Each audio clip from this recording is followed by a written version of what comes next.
je vais laisser le mot de la fin à son Excellence, Monsieur l'Ambassadeur du Burundi. Et merci encore.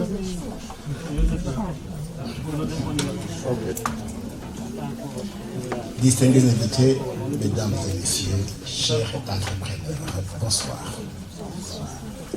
C'est avec satisfaction que je présente à vous tous mes sincères remerciements pour avoir répondu au rendez-vous d'aujourd'hui en vue de participer en premier lieu à la table ronde sur le changement climatique qui a eu lieu avant midi et ensuite à cette conférence très importante sur les opportunités d'affaires au Burundi.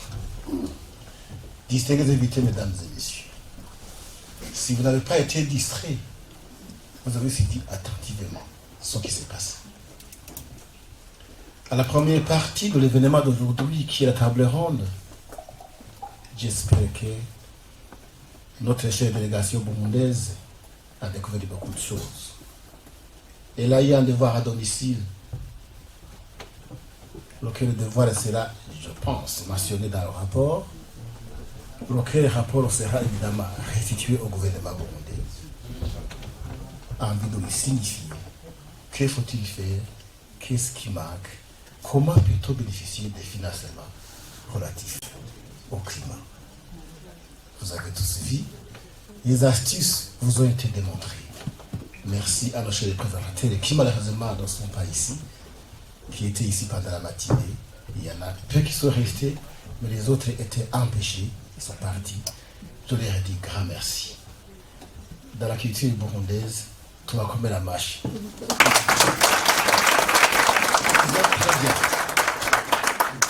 Deuxièmement, je félicite les entrepreneurs et bergers européens qui ont été ici, et particulièrement les entreprises qui ont témoigné que le Burundi, c'est un pays doté de sécurité où il y a des investisseurs divers. On n'a pas tout évité, nous avons beaucoup de partenaires bergers européens.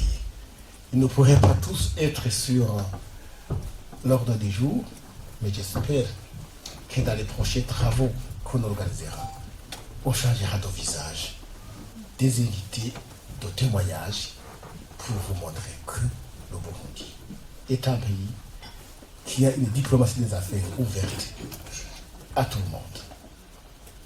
Mesdames et messieurs,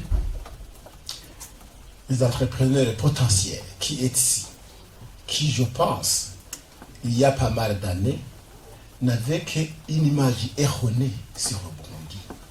Et surtout, à cause de ce qu'il est de dire notre ami le docteur Jean-Pascal Awayo, la politique. Un jour, j'avais un professeur qui me disait que la politique est l'art de mentir. Mais c'est pas toujours vrai. Mais quelque part, ça arrive. Ça arrive beaucoup. Voilà, il ajoute beaucoup. C'est pourquoi il y a plus de 5 ans, 2015, ainsi de suite, où il y avait une image erronée et qui avait été provoquée par des informations fausses, surtout à 90% sur la réalité au Burundi. Raison pour laquelle la plupart ont allé même jusque dans les réseaux sociaux, aller poster des informations fausses qui ne sont pas du tout vraies. Et des entrepreneurs potentiels qui voudraient venir, il ne faut qu'ils cliquent et voir. Ah, je ne vais pas aller là-bas. Mais ce n'est pas vrai.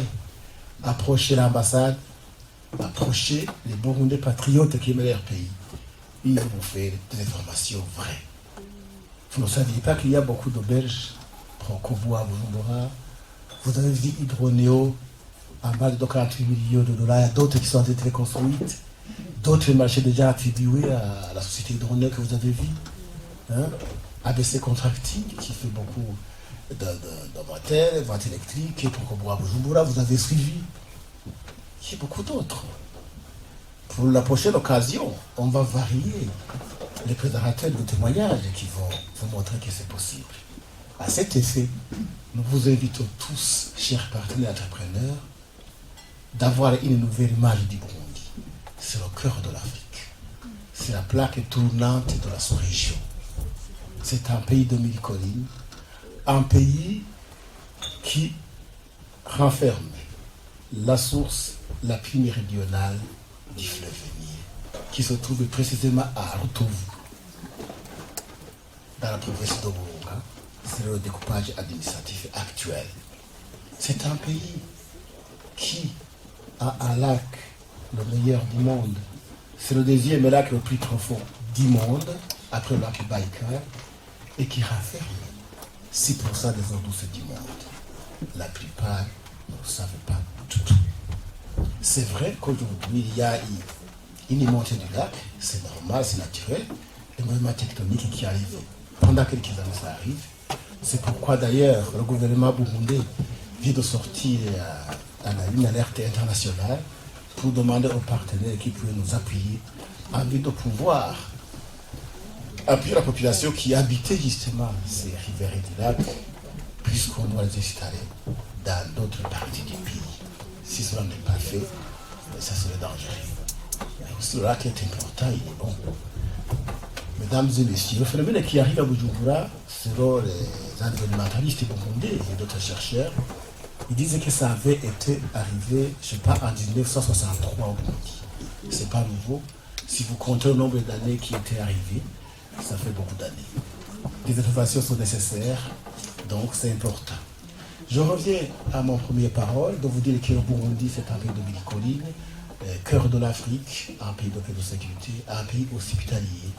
Je passe qu'au moment du cocktail qu'on va nous offrir tout à l'heure, vous aurez l'occasion d'avoir quelques images, quelques vidéos qui vous montrent quel est le Burundi, quelle est son image réelle. Venez, allez faire le tourisme, allez visiter un pays vraiment où les opportunités sont multiples, un pays vierge en matière d'investissement. Mesdames et messieurs, je ne vois pas où je pourrais commencer et terminer, mais je vous invite de changer d'image et rien que vous aviez et de savoir qu'il est au Burundi. Il y a même les vieux qui ont été au Burundi, qui nous témoignent, qui disent voilà, qui ont la nostalgie même d'y retourner pour faire les vacances. On a échangé, il y en a qui sont partis. Nous vous invitons donc de venir chez nous, de travailler, passer à l'ambassade, on va vous faciliter tout ce dont vous avez besoin. On est là pour vous servir. Mes chers Burundais qui étaient venus, vous avez vu nos chers partenaires qui ont répondu rapidement. Il y en a beaucoup qui ont été empêchés, on était nombreux. Il y avait pour ça qui étaient présents, qui étaient participants sur d'autres engagements. Mais je leur ai dit grand merci.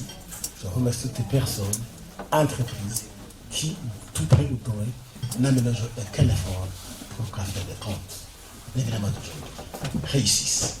Avant de clore mon propos, je vous invite à ne pas partir, à aller savourer le café du monde, le thé et d'autres spécialités qui vous sont préparées. Je vous remercie. Que Dieu vous